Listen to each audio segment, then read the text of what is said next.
Periodic table and electronic configuration എന്ന ചാപ്റ്ററാണ് നമ്മൾ പഠിച്ചുകൊണ്ടിരുന്നത്. ഇന്നത്തേത് അവസാനത്തെ ക്ലാസ്സാണ്. നമ്മളിന്ന് പഠിക്കാൻ പോകുന്നത് എഫ് ബ്ലോക്ക് എലമെൻറ്റുകളെ പറ്റിയിട്ടാണ്.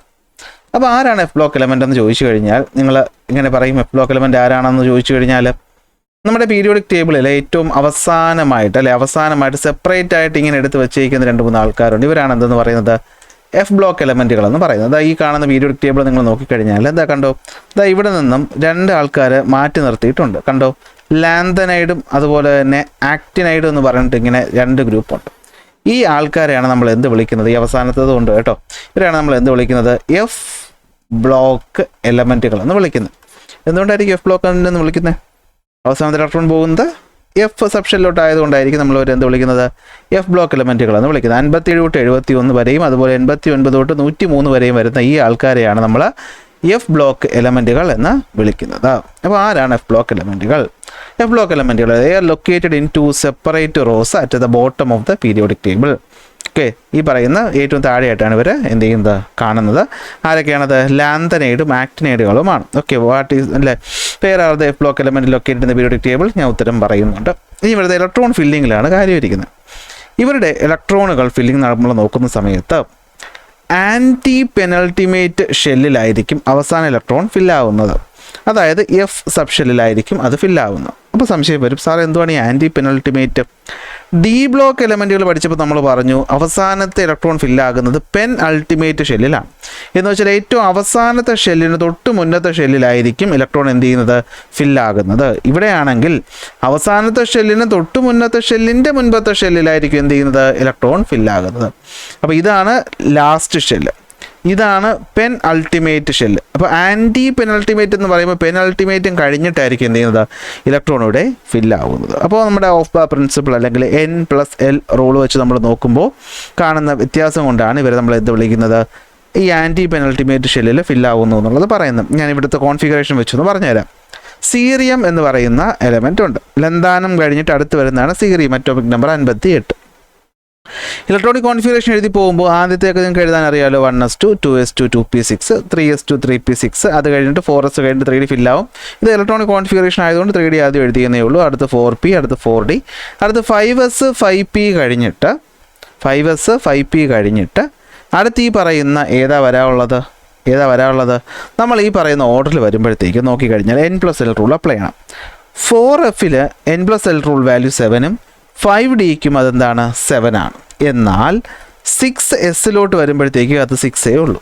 അപ്പോൾ ഇലക്ട്രോൺ ഫില്ലിങ് വരുമ്പോഴത്തേക്കും ഇവിടെ വരെ കറക്റ്റായിട്ട് പോയിട്ട് എന്ത് പറ്റുമെന്ന് വെച്ച് കഴിഞ്ഞാൽ ഈ 5p കഴിഞ്ഞിട്ട് അടുത്ത് എന്ത് പറയേണ്ടത്, 5d വരണം. പക്ഷേ 5dക്ക് മുമ്പ് ആദ്യം ആര് ഫില്ലാവും, 6s ഫില്ലാവും. 6s ഫില്ലായി കഴിഞ്ഞിട്ട് ഈ 5dയിലും 4fലും നമ്മൾ നോക്കിക്കഴിഞ്ഞാൽ ഏതാണ് സിമിലർ എനർജിയാണ്. അപ്പോൾ ചിലപ്പോൾ അത് 4f പോകാം, ചിലപ്പോൾ 5dയിൽ പോവാം. സീറിയത്തിലാണെങ്കിൽ എന്ത് പറ്റുന്നു, 5dയിൽ പോയിട്ട് ഉടനെ ഇവിടെ പോവും, 4fൽ പോവും. അപ്പോൾ നോക്കിയേ, ലാസ്റ്റ് വരുന്നത് 6s, അതിന് മുന്നേ വരുന്നത് 5d, അതിന് മുന്നേ വരുന്നതാണ് 4f. അപ്പോൾ ലാസ്റ്റിന് തൊട്ട് മുന്നത്തെ ആൻറ്റി പെനൾട്ടിമേറ്റ് ഷെല്ലിലാണ് അവസാന ഇലക്ട്രോൺ എന്ത് ചെയ്യുന്നത്, നമ്മുടെ N+L റൂൾ അല്ലെങ്കിൽ ഓഫ് ബാർ പ്രിൻസിപ്പിൾ വെച്ച് ഫില്ലാവുന്നത്. അതുകൊണ്ടാണ് നമ്മളിവർ എന്ത് വിളിക്കുന്നത്, ഇന്നർ ട്രാൻസിഷൻ എലമെൻ്റ് എന്ന് വിളിക്കുന്നത്. നിങ്ങൾ പേടിക്കേണ്ട, ഈ കോൺഫിഗറേഷൻ എഴുതാൻ നിങ്ങൾക്ക് ചോദിക്കത്തില്ല.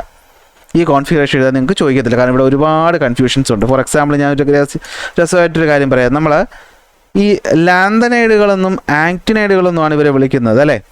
ഈ ലാന്തനൈഡിൽ ആദ്യത്തെ ആൾ ലന്താനം ഉണ്ടല്ലോ, സത്യം പറഞ്ഞു കഴിഞ്ഞാൽ അതിനകത്ത് 4 ഈ പറഞ്ഞ എഫ് എന്നൊരു ഓർബിറ്റ് അതിനകത്ത് ഫില്ലാവുന്നില്ല. ടെക്നിക്കലി അതൊരു ഡിയിൽ വരുന്ന എലമെൻ്റാണ്. പക്ഷേ നമ്മൾ എഫിനകത്ത് ഉൾപ്പെടുത്തിയിട്ടുണ്ട് മറ്റ് പ്രോപ്പർട്ടീസൊക്കെ വെച്ച്, നമ്മൾ ഹീലിയത്തിൻ്റെ കേസ് പറഞ്ഞ പോലെ.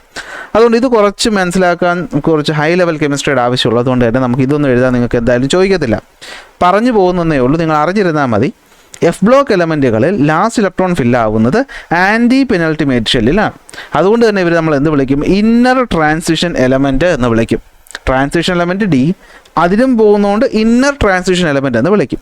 ഇലക്ട്രോണിക് കോൺഫിഗറേഷൻ അപ്പോൾ പരീക്ഷയ്ക്ക് ചോദിക്കാം, why the F block element are called inner transition element എന്ന് ചോദിച്ചാൽ അതിൻ്റെ ഉത്തരം ഞാൻ ഇവിടെ കൊടുത്തിട്ടുണ്ട്. ഓക്കെ, നമ്മൾ ഡി ബ്ലോക്ക് എലമെൻറ്റുകളിലാണെങ്കിൽ എന്തായിരിക്കും, പെൻ അൾട്ടിമേറ്റ് ഷെല്ലിലായിരിക്കുമല്ലോ ഈ പറയുന്ന ഇലക്ട്രോൺ ഫില്ലാവുന്നത് ഡി ബ്ലോക്ക് എലമെൻറ്റുകളിൽ.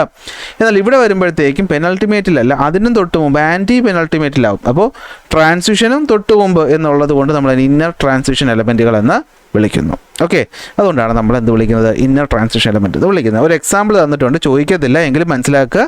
ഇവിടെ നമ്മുടെ 6s ഫില്ലായി കഴിഞ്ഞിട്ട് 5d ഫില്ലായിട്ട് 4f ഫില്ലാവും. അപ്പോൾ അവസാനം ഫില്ലാവുന്ന എഫ് ആയതുകൊണ്ട് എഫ് ബ്ലോക്ക് എലമെൻറ്റുകൾ എന്ന് വിളിക്കുന്നു. സീറിയം മുതലാണ് സത്യം പറഞ്ഞാൽ ഈ പ്രോപ്പർട്ടി സ്റ്റാർട്ട് ചെയ്യുന്നത്, മനസ്സിലാക്കി വയ്ക്കുക. ഓക്കെ, N+L റൂളാണ് അതിൻ്റെ ക്ലാസിഫിക്കേഷൻ.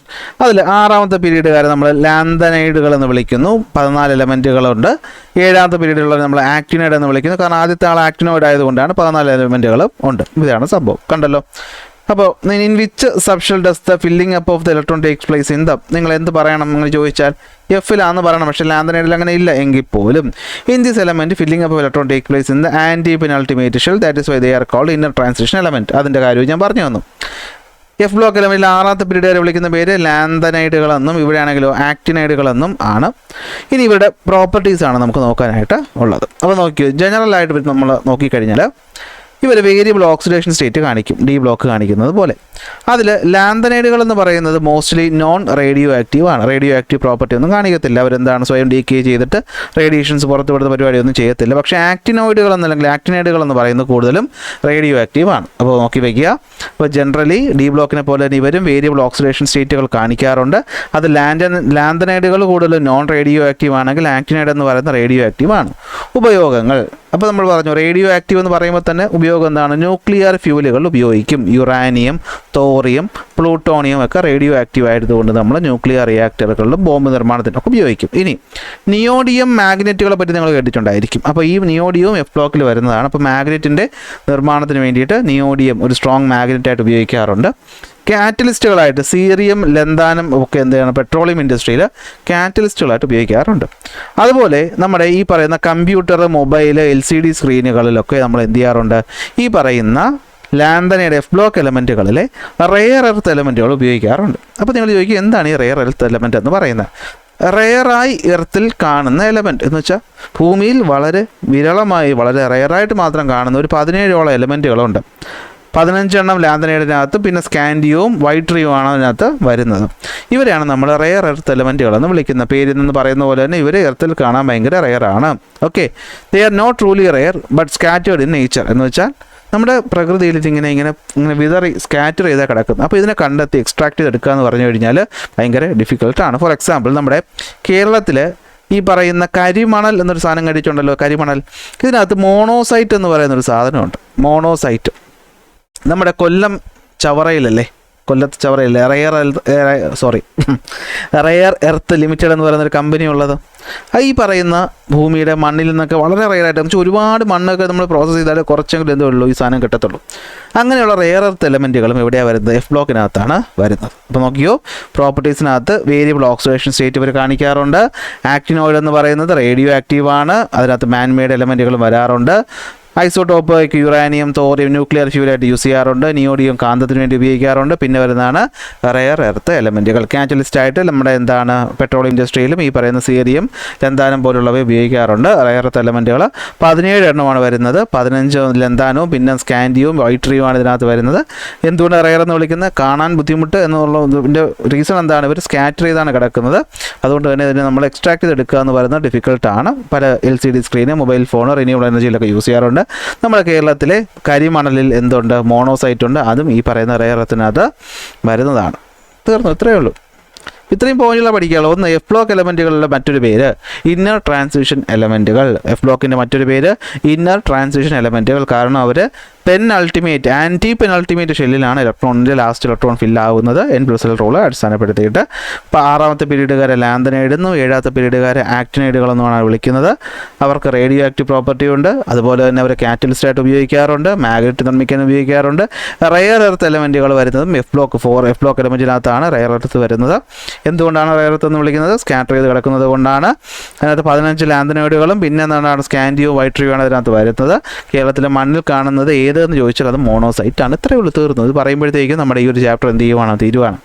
ലെറ്റസ് അസസ് ഭാഗത്തെ ഉത്തരങ്ങളുമായി ഉടനെ തന്നെ ഞാൻ എത്തുന്നതായിരിക്കും. എത്ര ചോദ്യം ഉണ്ടെന്ന് ചോദിച്ചാൽ അത്യാവശ്യം നല്ല ചോദ്യങ്ങളുണ്ടെന്ന് തോന്നുന്നു അല്ലേ? 11. ഓക്കെ, 11ഓളം ചോദ്യങ്ങളുണ്ട്. അതിൻ്റെ ഉത്തരവായിട്ട് നമ്മൾ ഉടനെ എത്തും. സോ ക്ലാസ് ഇഷ്ടപ്പെട്ടാൽ ലൈക്ക് ചെയ്യുക, ഷെയർ ചെയ്യുക, സബ്സ്ക്രൈബ് ചെയ്യുക. അടുത്ത ക്ലാസ്സിൽ അടുത്ത ടോപ്പിക്കായിട്ട് കാണാം.